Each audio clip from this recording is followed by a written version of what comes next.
우리가 읽은 오늘 시편 133편은요 우리 인천 수목의 성도들이 너무너무 잘 아는 말씀입니다. 짧아요. 3절입니다. 앞에 1절 그리고 뒤에 2, 3절 그리고 2, 3절 중에 제일 끝에 하나, 아주 간단한 구조로 되어 있습니다. 앞에 1절의 말씀은요 우리 모두가 다 경험하는 겁니다. 이렇게 되어 있죠. 형제가 연합하여 동거함이 어찌 그리 선하고 아름다운고. 형제가 연합하여 동거하는 건요 정말로 좋습니다. 그리고 아름답습니다. 그건 우리가 다 압니다. 우리가 다 알아요. 근데 모든 사람들이 다 그렇게 생각하는 건 아닙니다. 사람들이 선하고 아름답다고 생각, 정말 좋은 것에 대해서요 다른 기준을 가진 사람들이 있어요. 형제가 연합하고 동거하는 아름다운 하모니를 이루며 함께 살아가는 거, 그건 별로야. 그것보다 훨씬 더 좋고 아름다운 건 저기 딴 데 있어 라고 말하는 사람들도 있기는 합니다. 하지만 우리는 그 정도로 세상을 모르는 사람들은 아닙니다. 세상에 무슨 좋은 거 먹고 좋은 구경하고 그리고 뭐라 해야 되죠? 요즘 섹시한 거 이런 거 좋아해요. 그런 거 보는 거, 그게 선하고 아름답다고 생각하는 거, 그것은 별것 아닌 것 알죠. 형제가 정말로 연합하고 하모니를 이루는 것, 그렇게 함께 살아가는 것, 그것이 얼마나 가슴 벅차고 그리고 즐겁고 행복하고 아름다운지 우리는 압니다. 그것을 아는데요 그것이 얼마나 좋은 건지에 대해서 선하고 아름답다고 표현해요. 선하고 아름답다는 말이 여러분들 성경에 많이 나오는 것 같지만 선하고 아름답다는 말이 이렇게 붙어서 나오는 건 몇 번 되지 않습니다. 특별히 135편, 우리가 읽은 시편 바로 뒤에 있어요. 135편 3절에 보면 여호와를 찬송하라. 여호와는 선하시며 그 이름이 아름다우시니 그 이름을 찬양하라. 선하고 아름답다는 말이요 별로 쓰이지 않습니다. 두 개가 붙어서 쓰여진 곳은 시편 135편 3절 그리고 우리가 읽은 133편이요 선하고 아름다워요. 여호와가 선하고 아름다워요. 그러니 여호와 주님을 찬송합니다. 주의 선하심, 주님이 얼마나 좋으신지 그리고 주님이 얼마나 아름다운지, 그러니 찬송받기에 합당할 만큼 굉장합니다. 그런데 뭐가 거기에 버금가요? 형제가 연합하여 동거하는 것, 형제들이 함께 살아가면서 하모니를 이루는 것, 그것은 주님의 선하심, 주님의 아름다우심, 주님이 정말 좋은 것만큼이나 그렇게 좋다고 얘기합니다. 그게 우리가 다 함께 공감하는 경험입니다. 그렇죠. 정말 그렇죠. 그것이 얼마나 좋은지 시편 133편은 두 가지로 비유를 해요. 얼마나 좋으냐 하면 이렇게 좋대요. 그것은 기름처럼 좋고 그것은 이슬처럼 좋답니다. 이런 기름처럼 좋고 이슬처럼 좋아? 좀 더 상상력이 부족한 거 아니야? 좀 더 좋은 게 많을 텐데 무슨 이따만한 주먹만한 다이아몬드만큼 좋고 아니면 무슨 대단한 알프스 무슨 융프라우만큼 멋있고 이렇게 했으면 좋겠는데 시편 133편은 두 개 얘기해요. 기름 같고 이슬 같대요. 근데 기름이 그냥 기름은 아닙니다. 머리에 바른 기름이에요. 머리에 있는 보배로운 기름입니다. 기름, 이게 왜 기름이냐고 여러분들 설명을 들어보셔요. 보통 머리에 기름을 바르는 건 두 가지 경우입니다. 이스라엘에서 그렇대요. 하나는 손님이 오면 식사 때 초청을 하죠. 그래서 잔치 때 손님이 오면 머리에 기름을 발라요. 기름 바른다는 건 환영하는 거죠. 오셔요. 환영합니다. 기쁩니다. 당신이 남도 아니고 원수도 아니에요. 우리의 잔치에 참여할 정말로 사랑하는 사람, 환대하는 그 의미로 머리에 기름을 바릅니다.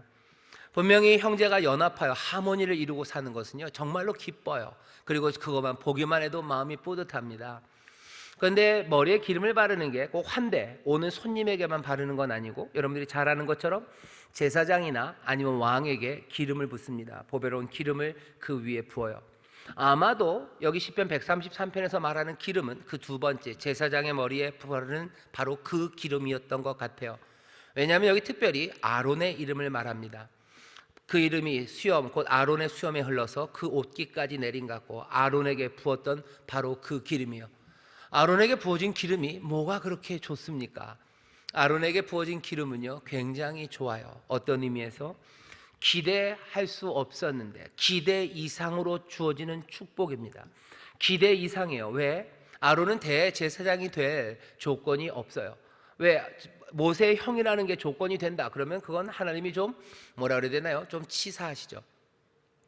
모세의 형이라고 그래서 모세의 형이라는 이유만 있다면 어쩌면, 하지만 아론은 금송아지를 만들 때요 백성의 대표로 그 금송아지를 만들었던 사람입니다. 금송아지라는 건 하나님에 관하여 예배의 부분에서요 정면으로 부딪히는 거예요. 어디서 무슨 사기를 좀 치고 무슨 폭력으로 누굴 때려줬다 그랬다면 뭐 혹시. 하지만 지금 대제사장이라는 건 하나님 앞에 예배하는 자리입니다. 바로 그 자리에서 실패한 사람이 아론이에요. 금송아지를 만들어 놓고 이게 우리를 애굽에서 인도해낸 여호와다, 이것이 우리의 주다라고 얘기하는 바로 그 앞자리에 섰던 사람이 아론입니다. 그러니 적어도 제사를 맡아야 되는 대제사장의 직분을 누군가에게 맡기게 할 때 제일 먼저 빼줘야 되는 블랙리스트 1번이 아론이에요. 하지만 하나님께서는 끝까지 아론을 신뢰하시고요, 아론에게 기름을 부으셔서 대제사장을 삼으십니다. 어쩌면 죄에도 불구하고 못났음에도 불구하고 기대 이상으로 주어지는 축복입니다. 기대 이상으로 주어지는 축복이요. 그래서 이 사람은 이제 대제사장이 될 겁니다. 감격으로 뭐 하는 거예요? 하나님의 부르심에 따라서 그 거룩한 일을 이루어 갈 거예요. 아론에게 부어진 기름은요, 그래서 기대 이상으로 주어지는 축복입니다. 그리고 그것은 심지어 거룩하기까지 합니다. 이제 대제사장으로서 앞으로 살아갈 미래, 그 부르심으로 펼쳐져 갈 그 앞날을 꿈꾸게 합니다. 형제가 연합하여 동거하는 것, 형제들이 함께 하면서 하모니를 이루는 것은요, 그것은 보기만 해도요, 거룩해 보이기까지 해요. 그건 거룩해 보입니다. 여러분들 영화나 아니면 소설, 아니면 여러분들의 삶의 과거들 생각해 보셔요. 어려운 시절들 모르겠습니다. 우리 성도님들 중에서는 인천에 토박이도 계시고요, 꽤 많은 분들은 그 충남 해안선을 따라서 올라오셨어요. 충남 해안선을 따라 올라오신 분들이 많으셔요. 여러분들 아마 여기 연세 많으신 분들은 충남 어디 바닷가에들 사셨을 겁니다. 어디 바닷가에서 사시면서 그 거친 바람에 때로는 동네 어른들, 때로는 내 아버지, 내 어머니, 그리고 내 할아버지가 뱃일 나가셨다가 사라지기도 하시고, 그 투박한 겨울바다에서 뭔가를 긁어내면서 그렇게 살아오셔요. 그렇게 함께 살아가는 형제들, 그 형제들이 정말로 안 싸우고요, 아름다운 하모니로 함께 둘러 앉아있는 모습들을 보면 그 시간들은 거룩합니다. 기대 이상의 복이에요. 우리가 못 배우고 못 나고 가난했어요. 하지만 이건 기대 이상이죠. 우리 아버지 어머니가 잘못한 거 많아요. 술 먹고 때리고 하고 그러셨었어요. 그런데도 불구하고 기대 이상으로 형제들이 여기 화목함으로 있어요. 기대 이상의 복입니다. 이 시간들은 거룩해 보여요. 그리고 도대체 이 가족들, 이 형제들이 앞으로 어떻게 살아갈까에 대한 소망이 넘칩니다. 힘들고 어려워도요, 소망을 꿈꾸게 해요. 형제가 연합하여 동거하는 것은 기름 같습니다. 그 기름 같아요. 선하고 아름다워요. 인생에 그렇게 꿈꾸게 하고 거룩하게 만들고, 그리고 사람들을 기대 이상의 축복으로 감격하게 하는 것, 그것이 형제가 연합하여 동거하는, 형제들이 함께 살면서 하모니를 이루는 바로 그런 삶입니다. 선하고 아름답죠. 기름 같은 삶이에요. 그 삶은 이슬 같다고 얘기합니다. 이슬도 그냥 이슬은 아니고요, 헐몬의 이슬이 시온의 산들에 내린 같도다. 헐몬의 이슬은 굉장히 유명하답니다. 헐몬은 산 이름이에요. 예루살렘이 여기 남쪽에 있으면요, 헐몬은 훨씬 더 북쪽, 예루살렘에서 한 200km쯤 북쪽으로 올라가면 헐몬산이 있다고 합니다. 가본 적은 없습니다. 높은 산이래요. 이스라엘이 더운 것 같지만 헐몬산 위에는요, 눈도 있고요, 또 봄이 돼서 그 눈이 녹으면 그 갈릴리 호수로 내려오는 바로 그 헐몬산입니다. 헐몬산은 이슬이 유명하답니다. 이슬이 유명해요. 아이고, 어차피 이슬은 다 생기는 거 아닙니까? 아니요, 그렇지 않아요. 여러분들 우리 인천 바닷가에 사시니까 해무, 바다에 끼는 안개들도 아실 거예요. 해무가 모든 바다에 다 끼는 게 아닙니다. 해무가 끼는 그 동네들이 있어요. 돌아가는 데마다 몇 군데 짙은 해무가 끼는 데가 있어요. 세계 곳곳에 다 이슬이 내리죠. 하지만 헐몬의 이슬은 특별해요. 거기는 이슬이 정말로 많이 맺히고 크게 맺힌대요. 얼만큼 크게 맺힌대요? 주먹만한 이슬이 맺힌대요. 거짓말입니다. 그럴 리는 없죠. 하지만 정말 많이 맺힌대요. 새벽 이슬처럼 많이 맺힌대요. 그래서 그 헐몬산에 있는, 이스라엘이 건조한 땅이죠. 근데도 밤이 지나고 나면 아침마다 그 많은 이슬이요, 꽃을 피게 해요. 그 많은 이슬들이 나무들이 자라게 할 만큼 충분한 이슬이 거기 헐몬에 맺힙니다. 다른 데는 그렇게 안 맺히니 황폐하고 황야가 되고 광야가 됐을 거예요. 하지만 헐몬은 다릅니다. 거기에는 이슬이 충만해요. 헐몬의 이슬입니다. 헐몬의 이슬이 말하는 건 기적적으로 주어지는 생명이요, 아무것도 없었죠. 무슨 손바닥만한 구름이라도 보여서 비가 오겠거니라고 생각할 수 있어요? 아니요. 그냥 깡마른 땅이었어요. 깡마른 낮이었어요. 하지만 밤이 지나고 나면 아침에 기적처럼 그곳에 물이, 이슬이 가득합니다.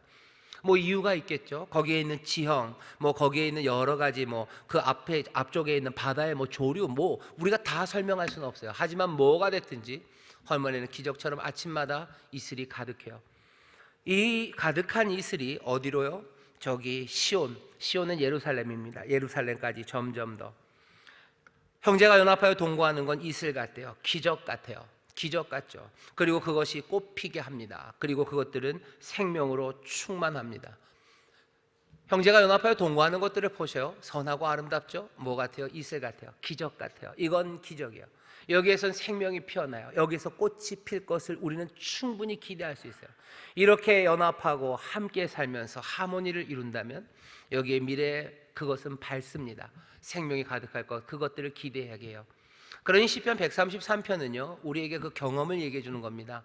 형제가 연합하여 동거하는 것, 그것이 얼마나 선하고 아름다워, 그건 기름 같고 이슬 같지 않더냐라고 우리에게 얘기해 줘요.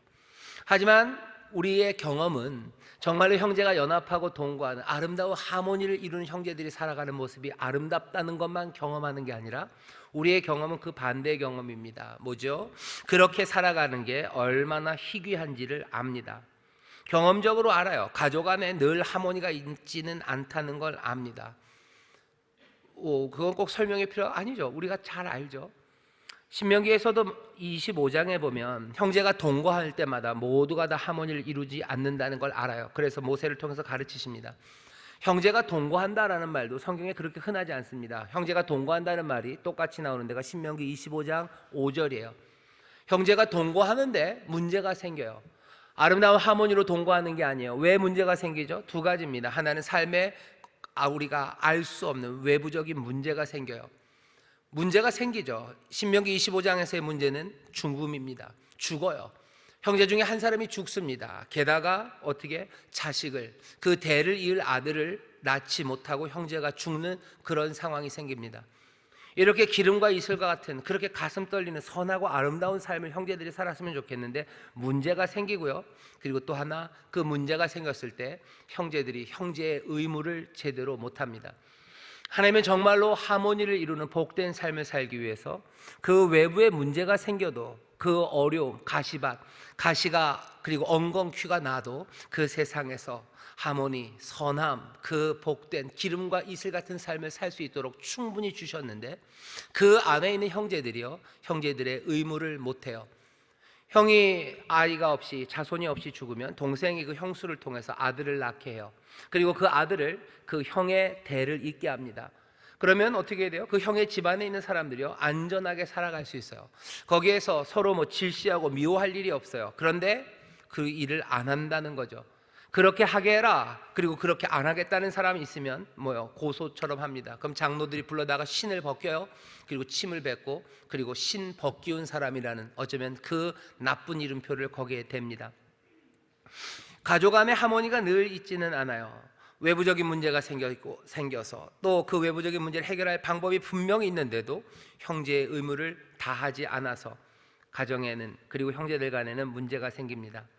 시편 130편이 우리에게 알려주는 것은요, 형제가 선하게 그렇게 아름답게 동거하는 것 좋아요. 이렇게 좋아요. 그런데 어쩌라고요? 세상에 신명기 25장처럼 그런 문제가 있는데요, 이 복이 어떻게 임하는지 사실 133편은 그렇게 하모니를 이루는 게 좋다는 것만 말하는 것 아니고 그 복을 어떻게 이루는지 우리에게 그 방향을 보여줍니다. 방향은 이렇게 보여줘요. 여러분들 잘 보십시오. 여기 보면 기름도 그리고 이슬도 흘러내립니다. 수염에 흘러요. 옷깃까지 내려요. 시온의 산들에 또 그 이슬이 내립니다. 흐른다, 내린다, 계속 내린다라고 되어 있어요. 같은 동사, 같은 히브리어입니다. 똑같이 계속해서 흘러내려요. 헐몬의 이슬이 어디까지 흘러내려요? 시온까지 흘러내려요. 계속해서 흘러내리고요. 시편 133편 여러분들이 보시면 다윗의 시, 곧 성전에 올라가는 노래 이렇게 되어 있어요. 134편까지가 그렇습니다. 이 노래는 어디렇게 부르는 거예요? 성전으로 올라가면서 부르는 거예요. 늘 예루살렘에 살았던 사람이 성전을 가는 게 아니고요, 곳곳에 흩어졌던 사람들이 성전을 향해서 가면서 부르는 노래입니다. 성전으로 가요. 어디로? 지금 이 사람들은 시온으로 가고 있어요. 점점 내려온다, 내려온다, 내려온다. 어디로요? 시온으로요. 다른 말하면 점점 성전으로 올라가고 있어요. 그리고 133편 3절에서 뭐라 그래요? 거기서 여호와께서 복을 명하셨나니 곧 영생이로다 돼 있어요. 어디서? 시온에서입니다. 예루살렘에서, 시온에서, 그 성전에서 하나님이 복을 명하셔요. 그 화합하고 함께 거하는 그 아름다운 삶, 뭔지는 알아요. 하지만 그것이 만만치 않다는 걸 신명기 25장을 통해서도 우리도 알아요. 어떻게 이루어집니까? 방법은 뭐예요? 점점 예루살렘으로, 시온으로, 하나님의 전으로, 거기에서 하나님이 복을 명하십니다. 이 이야기는 두 가지를 포함하고 있어요. 하나는 시온, 그곳으로 오는 것은 한 가족만 오는 게 아닙니다. 이스라엘 모두가 함께 오는 거예요.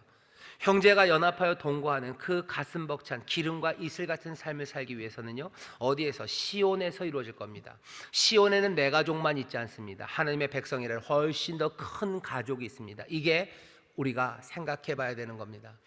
내 가족, 그리고 내 형제, 요만큼이 정말로 선하고 아름답고 복되기를 꿈꾸기 시작하면 이건 어려워집니다. 왜? 복은 어디에서? 시온에서. 시온은 누가? 지금 많은 사람들, 이스라엘 백성이 함께 모여 있습니다. 가족의 가치를 중요하게 생각합니다. 중요하게 생각할 수밖에 없어요. 가족은 정말로 결정적이에요. 거기서 사랑을 배웁니다. 그리고 사랑을 경험해요. 하지만 동시에 가정은 미움을 경험해요. 그리고 미움을 배우는 곳입니다. 가정은 친밀함, 그것들을 경험하고 그것들을 배워요. 뿐만 아니라 학대와 착취, 그것들을 경험하고 또 그것들을 배우는, 우리 인생에서 굉장히 결정적인 것이 가족, 그 가정이에요. 그런데 여러분들 가만히 생각해 보세요. 내 가족만을 중요하게 하고 내 가족의 가치만을 계속해서 생각하다 보면요, 어떻게 되는지 아셔요? 놀랍게도 그 문화, 여태까지 문화가 보여준 것은 결국은 가족이 중요하다라고 얘기하기 시작하면요, 착취가 생겨요. 누구를? 여자를 착취하기 시작합니다. 그리고 힘없는 아이들 소외되기 시작하는 거예요. 가정이 중요하다라고 얘기해 보셔요. 그러면 당연합니다. 그럼 아이들의 이야기는 뒷전이 돼요. 그리고 그것을 위해서 누군가 희생해야 되는데 희생은 늘 여자의 몫입니다. 모르겠어요. 인류 역사 어디 숨겨진 다른 문화가 있는지 모르겠지만 거의 대부분의 문화 중에서 가족의 가치, 그것들을 강조하고 그 가족에 집중하기 시작하면 늘 그런 일이 일어납니다. 착취가 일어나요. 그리고 소외가 일어납니다. 이 일이 가정 안에는 없었다라고 치면요, 그건 남의 가정에게 그 착취와 소외를 합니다. 내 가족이 잘 되기 위해서 내 아들 잘 되려고요, 내 딸 잘 되려고 남의 자식, 남의 아이의 자리, 그 자리 뺏는 거죠.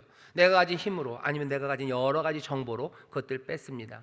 소외시키는 거예요. 그리고 착취하는 거예요. 가족이 굉장히 중요합니다. 하지만 정말로 내 가족이라고 생각하고 집중하기 시작하면 그때부터 온갖 문제가 생깁니다.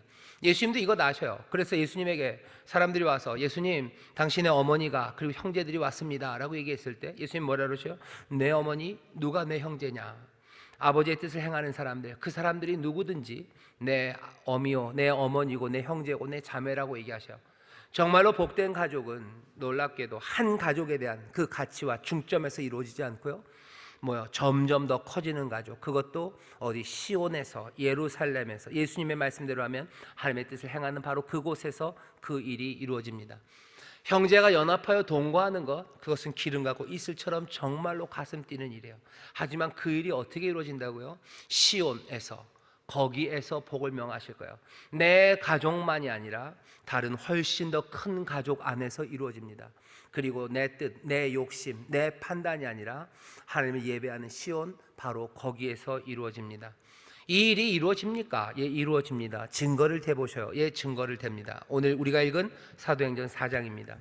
사도행전 4장이 펼쳐지는 곳은 예루살렘입니다. 시온이라고 불렸던 바로 거기입니다. 거기에 믿는 무리가 한 마음과 한 뜻이 되어 거기에 모든 물건을 통용하며 핍절한 사람이 없대요. 한 가족만이 아니에요. 믿는 많은 사람들이 한 마음 한 뜻이 돼가지고요, 거기에 핍절한 사람이 없답니다. 핍절한 게 없다는 얘기는요, 부족함이 없대요. 모두가 다 얘기해요. 우리에겐 부족함이 없다 얘기합니다. 왜? 거기에는 기름과 이슬의 넉넉함이요. 시편 23편에 보면 그렇게 돼 있죠. 저는 나의 목자요, 그러니 내게 부족함이 없어요. 거기에는 쉴만한 물가요, 그리고 우리의 머리에 기름으로 바르셔요. 우리의 잔을 넘치게 하셔요. 기름과 물이 가득한 삶입니다. 넉넉해서 부족함이 없다고 예루살렘 그곳에 이루어지고 있어요. 어떻게 이루어졌습니까? 사도들이 큰 권능으로 주의 부활을 증거하여 그러니 무리가 은혜를 얻습니다. 이 은혜로 이 사람들은 부족함이 없게 기름과 그리고 물이 가득한, 이슬이 가득한 그 삶을 살아갑니다. 그런데 궁금하죠? 그래요? 뭔지는 알겠어요. 거기 예루살렘에 모여서 은혜, 하나님 섬기면 되는데 그러면 잘 된다는 거죠? 예, 잘 됩니다. 하지만 사도행전이 우리에게 보여주는 것, 그리고 신명기 25장과 관련돼서 우리에게 오늘 알려주는 것 하나가 있습니다. 부활의 이야기를 들어요. 그러면서 은혜를 받습니다. 아까도 말씀드린 것처럼 그 은혜는 우리에게 주시는 선물이에요. 그리고 우리에게 주시는 능력입니다. 하나님이 역사하셔요. 하나님께서 그 형제들, 그 가족들, 그 큰 하나님의 백성들을 복을 주셔요. 그리고 그들에게 능력을 주시는데 어떤 능력입니까? 오늘 사도행전을 보니 이 사람들이 자기들의 재물을 사도의 발 앞에 두는 능력이에요. 이건 능력입니다. 왜? 전에는 발 아래, 발에 두지 않았어요. 분명히 이 사람들 전에는 머리 위에 두었을 겁니다. 신명기 25장에서 왜 거기에 형제의 의무를 다하지 못합니까? 그 일은 돈이라는 게, 재물이라는 게 자기들 머리 위에 있었기 때문이에요. 그냥 내 형수나 아니면 재수씨 그래서 아이를 낳게 하는 거, 그거 그냥 쑥스럽고 그냥 좀 귀찮고 힘들어서 내가 그것들을 안 하는 게 아니에요. 왜 형제들이 아이를 낳아서 자기 형이나 동생의 집에 주지 않습니까? 그렇게 주면요 자기 재산이 줄기 때문이에요. 아버지가 900을 갖고 계셨다고 쳐봅시다. 내 형이 아들 없이 죽었어요. 그러면 그냥 가만 놔두면 돼요. 그럼 900이 다 내 겁니다. 하지만 내 형네 집에 내가 어떻게 해서 아들을 하나 낳아줘서 그 아이가 형네 집을 이어가기 시작하면요, 아버지 900 중에서 이 형네 집으로 얼마가 600이 가는 거예요. 장자는 2배를 받기 때문입니다. 그러니까 n 플러스 1분의 n이 1이에요. 그러니 여기 여기는 형아는 600을 갖고 그리고 나는 300이요. 가만히 있으면 900을 받을 걸 내가 왜 괜히 그래서 600을 날리고 300을 갔습니까? 말도 안 되죠. 그러니 그건 형제의 의무를 안 하는 거예요. 왜? 자기 머리 위에 있는 것은 다른 거 아니에요. 내가 더 많이 갖겠다는 거예요. 돈이 내 머리 위에 있는 겁니다. 머리 위에 있는 것들을 발 아래 가져다 놔요. 돈이 우리 머리 위에 있으면요, 돈이 우리를 다스려요. 우리가 돈을 섬기며 결국은 돈의 노예가 됩니다. 돈이라는 건 인격이 없죠. 그러니 돈이 다스리는 우리의 삶도요 비인격적으로 변합니다. 고운 말로 하면 비인격적인 거고요, 그냥 쉽게 말하면요 사람 꼴 아닌 걸 만들어 봅니다. 사람 꼴 아니게 만드는 거예요. 비인간적으로 만드는 거예요. 사람 구실 못하게 만드는 거예요. 형제의 의무를 못하게 만드는 거예요. 왜? 돈이 우리 머리 위에 있으면 그래요. 돈이 우리 머리 위에 있으니 사람 구실 못하게 하고, 그러니 돈 아래 모든 것들을 다 밑에 깔아놓게 합니다. 그러면 형제가 연합해서 동거하는 거, 그것 안 돼요. 아름다운 하모니가 이루어집니까? 안 됩니다. 돈 말고도 다른 거 많아요. 세상의 권세, 무슨 사람들에게 인정받는 거, 뭐가 됐든지 그 머리 위에 있는 것, 그것들은 전에는 이것들을 내려놓을 수가 없었어요. 왜? 그것이 있어야 산다고 생각했어요. 그것들을 내려놓는 능력은 은혜입니다. 부활을 통해서 우리에게 확신으로 붙잡게 된 은혜예요. 하나님이 그렇게 사랑하시면 나에게 두려움이 없어요. 아들을 우리에게 내어주시니까 무엇을 내어주지 않겠습니까? 무엇이 우리를 그 사랑에서 끊겠습니까?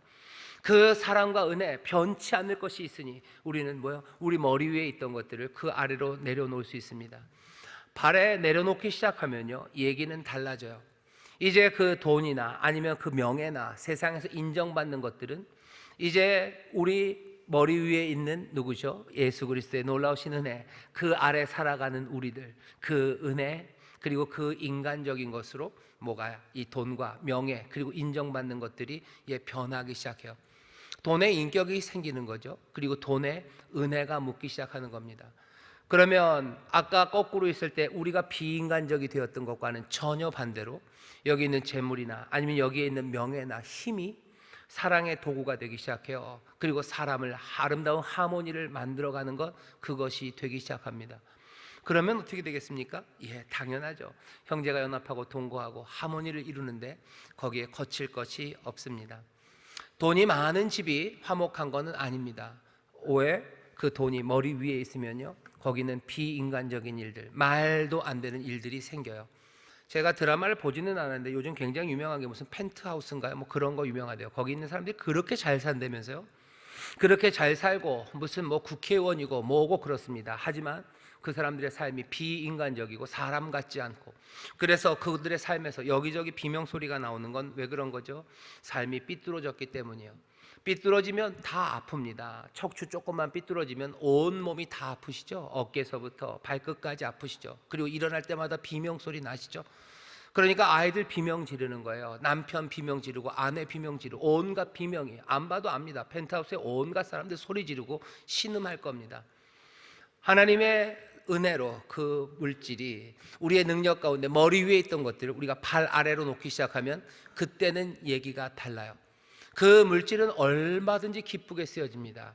그 물질에는 하나님의 향기가, 그리고 하나님의 은혜가, 그리고 기름과 이슬, 기대 하지 않은 선물들, 그것 가운데서 또 꿈꾸기 시작하고 감사하고 감격하기 시작하는 그런 축복의 귀한 선물, 은혜가 됩니다.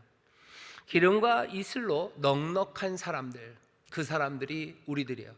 형제가 연합하여 동거하는 그 아름다움, 그 복된 세상, 전에는 누릴 수 없었으나 이제 부활의 은혜로요, 우리 가운데 능력을 주셔요. 우리는 만들 수 있습니까? 예, 만들 수 있습니다. 시온 거기서 명하실 거예요. 하나님을 예배하는 자리에 나만이 아니라요, 모든 믿는 사람들이 함께 모이셔요. 그리고 그 가운데서 하나님만을 섬기며 그리고 우리 머리 위에 있던 것들을 다 내려놓으십시오. 그리고 그 가운데서 하나님이 주시는 기름, 그 이슬, 기대 안 했던 선물과 그 놀라움, 충만한 풍성한 생명들, 그것들을 누리십시오. 그러면 우리는 우리의 삶을 보며 찬송할 거예요. 하나님을 찬송하듯이 우리의 삶을 보며 그 거룩함과 풍성한 미래 소망, 그것들을 바라보며 즐거워하게 됩니다. 부활이 우리에게 가져다 주시는 놀라운 변화예요. 부활, 그것을 바라보는 사람들, 여러분들 꿈꾸기 시작하셔요. 전에 있었던 그 장벽들을 뛰어넘을 겁니다. 전에 없었던 변화를 만들 거예요. 어떻게? 우리가 함께 살아가는 이 삶에 정말로 선하고 아름다움이 가득할 거고요, 하나님을 향한 찬송이 넘칠 겁니다. 기억하셔요. 내 한 가족, 나만이 아니고요, 모두가 다 함께 모이는 시온에서, 하나님을 섬기는 그 자리에서 우리가 그 복을 누릴 거고, 거기에 나간 이들은 그 부활의 능력으로 전에 없었던 능력, 어떤 능력이요? 우리 머리 위에 있던 것들을 우리 발 아래로 놓는 바로 그 능력을 우리에게 주십니다. 왜? 부활을 통해서 얼마든지 하나님만을 섬기고 은혜만을 붙잡고 살아가게 우리 머리 위에 있던 것들을 조용히 다 아래로 내려올 수 있어요. 그때 우리의 삶에는 기름과 이슬, 그 가슴 떨리는 소망, 그 거룩함, 그리고 그 아름다움, 선함, 그것들이 우리의 삶에서 증거되기 시작합니다. 이 일은 가정에서 그럴 거고요, 당연히 교회에서 그럴 거고, 바라는 건 이 나라, 이 민족, 이 사회가 그러기를 바라요. 모든 우리 젊은이들이 몽땅 다 어디요? 내려 시온으로 와서 하나님을 예배하는 그곳에서 그 부활의 예수님의 이야기를 들으면서 그 권능 가운데 하나님이 주시는 은혜를 받아요. 그래서 삶을 변화시키는 능력을 받아요. 그래서 그들의 머리 위에 있던 것들을 다 발 아래로 내려놓기 시작했을 때, 그때 아름다운 하모니, 정말로 기름 같고 이슬 같은 그 귀한 청년들, 그 가슴 벅찬 소망으로 거룩히 보일 것 같기까지 한 그 아름다운 청년들로 변하기 시작합니다. 우리의 학교도 그럴 거고, 우리의 가정도 그렇고, 우리의 교회도 그럴 거예요. 무엇이든 내려놓으십시오. 부활의 주님이 다스리도록 올려놓으시고, 나머지 것들은 다 그 발 아래 내려놓기 시작할 때, 나 혼자, 내 가족만이 아니라 우리가 함께 그렇게 그 앞에 무릎 꿇기 시작할 때, 그것이 변합니다. 그것이 세상을 뛰어넘는 초월이에요. 신비예요. 그 거룩함이, 그 아름다움의 향기가 우리 가운데 가득해서요, 부활의 능력이, 그 생명이 우리 가운데 만들어내는 일들을 우리로 기쁨으로 보게 하시고 누리게 하실 줄 믿습니다. 기도하겠습니다. 하나님, 부활의 생명, 그 기쁨, 우리에게 주신 은혜, 그 변화 능력이 우리 가운데 역사합니다. 주여, 이 변화의 능력, 이 부활의 생명의 힘을 주여 우리로 붙잡게 하셨으니 이제 전에 없었던 방식으로 우리 머리 위에 있던 모든 것들을 우리 발 앞으로 내려놓게 하여 주옵시고, 온전히 그 임재하시는 시온에서 하나님만을 섬기며 하나님만을 의지하며 그 은혜를 붙잡고 나아가는 우리 모두가 되게 하여 주옵소서. 거기에 형제간의 아름다운 하모니가 정말로 형제의 의무를 감당하는 일이 맨발로 살아가는 것이 아니라 정말로 구원, 기쁨, 능력, 그 신발을 신고 주를 동행하며 따라가는 그 선하고 아름다운 삶이 우리 가운데 이루어질 줄 믿사오니 성령님이셔 우리에게 이 능력으로 또 이 말씀 따라 행할 수 있도록 함께하여 주옵소서. 감사드리며 예수님 이름으로 기도하옵나이다. 아멘.